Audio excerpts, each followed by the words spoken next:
Italy has had the most COVID-19 deaths in Europe, and its healthcare systems have been put under huge strain by the pandemic. On top of that, the country has felt abandoned by the EU. And today, Commission President Ursula von der Leyen apologised, admitting that Brussels failed to provide support in the early days of the crisis. Our political editor, Darren McCaffrey, reports. Unexpected and a little late for some, but Ursula von der Leyen has apologised to Italy for Europe's initially poor response to this crisis. It is also true that too many were not there on time when Italy needed a helping hand at the very beginning. Her speech came at the start of a debate on whether the EU was doing enough.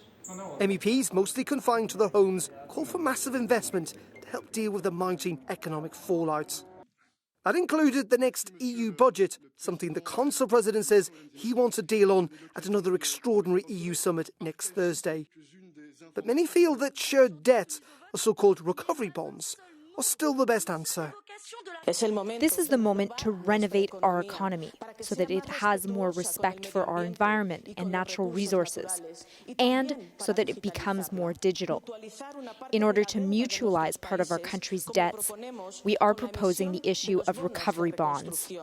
MEPs' votes also included a €3 billion support package for the health sector and other financial measures to maintain food aid to vulnerable citizens and to help with losses in the fishing industry. And aside from the economic crisis, group leaders also warned about another wave of authoritarianism in Poland and in Hungary. Fear, deceit, and withdrawal are not antidotes, but poisons. There are no excuses. The democratic values and our individual freedoms must not be questioned. Everyone should understand this, including Viktor Orban. MEPs will meet again virtually on Friday. Darren McCaffrey, Euronews in Brussels. Our correspondent Georgia Orlandi says the apology has been met mostly with cautious optimism in Italy. Hi, Oliver. Well, so far, the most significant comments came from Foreign Secretary Luigi Di Maio. He welcomed the apology. He spoke of an important act of truth. He said that Europe should defend, safeguard all people, and is expecting to see more solidarity within the EU. This is not the first time that Foreign Secretary Di Maio speaks about solidarity. A few days ago, when I spoke to him, he said that Corona bonds is the best way to bring Europe together. And he spoke about these negotiations are as one of the most important of our history.